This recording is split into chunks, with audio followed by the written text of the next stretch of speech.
la mwili wake kutokana na kile kilevi ambacho mwili wake ulikuwa ukihimili mwanzo. Sasa unapofikia hatua ya kuwa na matumizi makubwa ya madawa ya kulevya, hapo ndipo tunapomuita huyu mtu kwamba amekuwa ni mrahibu.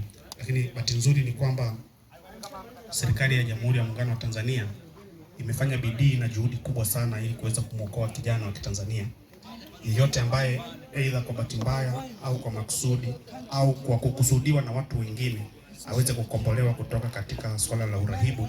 Na ndio maana hata ikaletwa taasisi ya DCEA ambayo Bwana Shabani anaipresent kwetu hapa leo. Au ukimwona yuko na mtu mwingine, wewe huwezi kufanya shughuli zako mpaka ujue huyu aliye nani na kwa nini anacheka sana akiwa na yeye. Tayari na maana mambo yashaanza kukuzidi wewe. Na kuna mwingine anaingia kutumia hizi dawa kwa sababu dawa za kulevya ni dawa ambazo zinaathiri mfumo wa fahamu na akili. Akili ya binadamu ina mawazo, yani watu wote hapa tuna akili, na ndani ya akili zetu, yani ndani ya fikra zetu kuna mawazo. Na mawazo yako sio mawazo yangu. Sasa mawazo yetu yana kawaida ya kutupeleka katika namna ambayo hatujataka, lakini yanajileta kwamba tuna kitu inaitwa automatic thought. Na wakati mwingine yanatuzidi sana kwa sababu yanakuwa ni mawazo hasi. Sasa maisha tunayoyaishi na watu tunaohusiana nao na mambo tunayotazamia katika maisha ni vitu ambavyo vinapelekea kuwa na aina fulani ya mfumo wa mawazo. Sasa mapenzi, mahusiano yanaweza kutupelekea mawazo, hujapigiwa simu, hujatumiwa message. Mmoja anasema mawazo yamekuwa mengi, ngoja nikajiliwaze kidogo. Unaenda kutumia hizi dawa. Ukitumia labda uenda ni pombe kidogo, na ndani yako kumbe wewe una pombe nyingi ya asili. Sisi watu wote tuna hivyo vitu ndani yetu. Na Shabani pia atakuja kukazia hapo baadaye. Wewe unakuta inachochea ile uwezo wako wa kuweza kuhimili.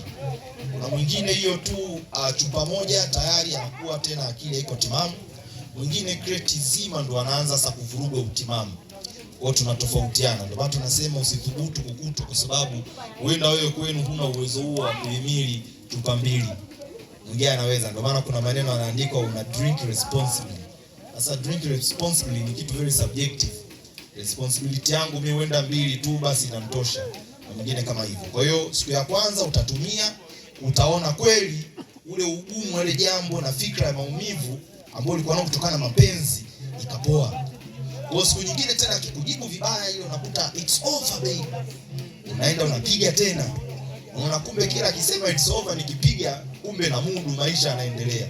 Kwa unajikuta siku nyingine ile craving inakuja kwamba hata kama umetumia moja bado hujapata ile test ya mara ya kwanza, inabidi tena kesho tena uguse tena. Kwa unajikuta kila siku unazidi kugusa, unagusa, mwisho unaingia kwenye uraibu. Sasa mwisho maisha yanakuwa magumu na unakuwa tena sio mzalishaji na umaridadi wako unayumba. Kama ni shuleni mambo yanaenda vibaya, kama ni kwenye